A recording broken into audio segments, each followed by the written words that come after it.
Hi எல்லோருக்கும் வணக்கம். Bigg Boss season 8 Tamil. So அந்த வீடியோவில் நம்ம டிக்கெட் டு ஃபினாலே வின்னர் யார் அப்படின்ற அஃபீஷியல் கன்ஃபர்மேஷன் நமக்கு வந்துருச்சு. ஸோ யார் அப்படின்னு சொல்லி பார்த்தீங்க அப்படின்னா 3 பேர் பயங்கர போட்டியில் இருந்தாங்க. ஸோ 3 பேரும் சமநிலையில் இருந்த போட்டி இன்னைக்கு காலையில் நடந்திருக்கு. ஸோ இன்னைக்கு காலையில் நடந்தது நமக்கு நாளைக்கு டெலிகாஸ்ட் ஆகும் அப்படிங்கிறது உங்கள் எல்லாத்துக்குமே தெரியும். So it's none other than Rayan அப்படிங்கிறது பார்த்தீங்கன்னா கன்ஃபார்ம் ஆகிடுச்சு. ஸோ டிடிஎஃப் டைட்டில் வின்னர் அப்படிங்கிறவங்க ஒரு மிக முக்கியமான ஒரு பொசிஷன். ஆக்சுவலாக டாப் 5 வரைக்கும் அவங்க வந்துடலாம். அதுக்கடுத்து 5வது இடத்துல கூட அவங்க எலிமினேட் ஆகலாம் அப்படிங்கிறது தான். பட் ஓட்டிங்லாம் இனிமேல் முக்கியம் கிடையாது ரயானுக்கு. ரயான் சேஃபாக 2 வாரம் ட்ராவல் பண்ணுவார்.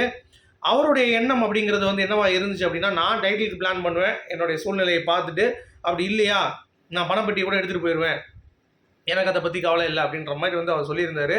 பட் இது மக்கள்கிட்ட ஜெயிச்சு வாங்கியிருக்காரு ரயான் அப்படின்றதுனால கடைசி வரைக்கும் எனக்கு போகணும் அப்படிங்கிறது என்னுடைய எண்ணம். சரிங்களா? அது பக்காவாக இருக்கும் அப்படிங்கிறத நான் நம்புகிறேன். ஸோ நீங்கள் இதை எப்படி பார்க்குறீங்க அப்படிங்கிறத கண்டிப்பாக சொல்லுங்கள். ஏன்னா இது ரொம்ப ரொம்ப முக்கியமான ஒரு நிகழ்வு. பிகாஸ் இது சாதாரண ஒரு விஷயம் கிடையாது. உங்களுக்கு நீங்கள் ஒரு எஃபர்ட் போட்டு டாப் 5 அப்படிங்கிறது ஃபஸ்ட்டு ஃபைனலிஸ்ட் பார்த்தீங்க அப்படின்னா நீங்கள் ரயான் அப்படிங்கிறது இது மிகப்பெரிய ஒரு விஷயம். ஏன்னா எல்லாத்துக்கும் கிடச்சிருக்கு. சோம்சேகர் வின் பண்ணியிருக்காரு 4வது சீசனு.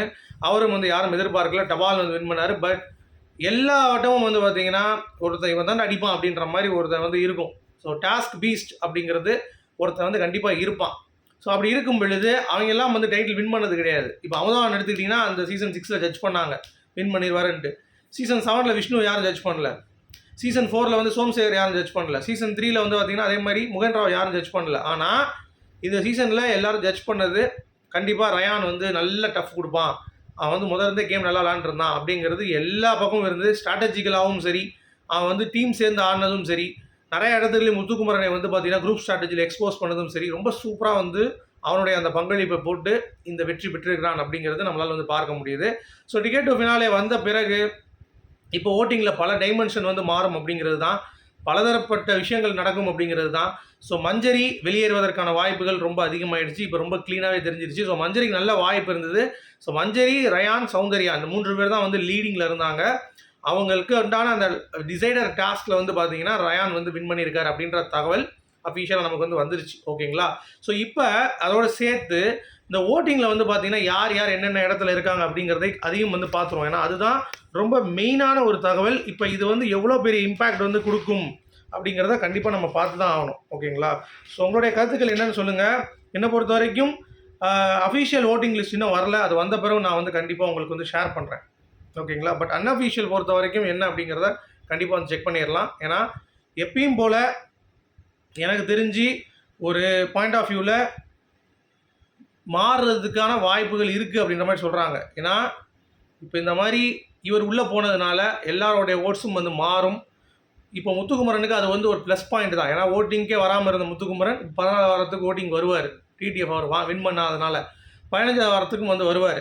ஸோ அப்படி இருக்கிறப்போ அவருடைய ஓட் பேங்கும் ரொம்ப ஸ்ட்ராங் ஆயிரும். ஸோ இனிமேல் டைட்டில் வின்னர் அப்படிங்கிறது முத்துக்குமரன் அப்படிங்கிறது ஆல்மோஸ்ட் கன்ஃபார்ம் ஆகிடுச்சு. இதுக்கு மேலே சேஞ்சஸ் இருக்கிறதுக்கு வாய்ப்பு ரொம்ப ரொம்ப கம்மி. ஓகேங்களா? ஏன்னா முத்துக்குமரன் நாமினேஷன்ஸுக்கு வரலன்னா கூட 14 வாரம் டிடிஎஃப் அவர் வாங்கியிருந்தார் கூட வேறு யாருக்காவது டைட்டில் கிடைக்கிறதுக்கு சான்ஸ் இருக்குது. இப்போ முத்துக்குமரன் கண்டிப்பாக ஒரு ஹெல்த்தியாக போகிறதுக்கும் வாய்ப்பு இருக்குது அப்படிங்கிறது தான். ஸோ இப்போ தீபக் முதலிடம். அடுத்து பார்த்தீங்கன்னா ரயான் வந்துட்டான் 2வது இடத்துக்கு அவருடைய ஓட்ஸ் வந்துருச்சு அப்படிங்கிறத பார்க்க முடியாது. ராணா 3வது இடத்துக்கு பின்தள்ளப்பட்டிருக்காரு. அடுத்த இடம் விஷால், அப்புறம் ஜாக்குலின், பவித்ரா, அருண், மஞ்சரி மற்றும் அவ்வளோதான் முடிஞ்சிச்சு. ஸோ பவித்ரா அண்ட் மஞ்சரி இவங்க 2 பேர் வெளியே போவதற்கான வாய்ப்பு இருக்குது. ஆனால் எனக்கு தெரிஞ்ச அருணும் ரொம்ப டல்லாக உட்காந்துருக்காரு. டிடிஎஃப் வின் பண்ணாமல் அவர் எதுவுமே பண்ண முடியல. ஸோ ரொம்ப டல்லாக உட்காந்துருந்தார். மேபி அவர் கூட வெளியேற வாய்ப்புகள் இருக்குது. ஒரு பொண்ணு ஒரு பையன். ஸோ ஜோடியாக 2 பேரும் சண்டை போட்டிங்க அருண் மஞ்சரியும். நீங்கள் 2 பேர் வெளியே போங்க சொல்ல மாதிரி பவித்ரா சேவ் பண்ணுறதுக்கு வாய்ப்பு இருக்கா அப்படிங்கிறத பார்ப்போம். பட் ஜாக்குலின் கண்டிப்பாக வெளியேறதுக்கு வாய்ப்பு இல்லை. அஃபீஷியல் நான் கேட்டிருக்கேன். ஸோ வந்தோடனே உங்களுக்கு நான் போஸ்ட் பண்ணுறேன் வீடியோ. ஓகேவா? Thank you guys. Good bye.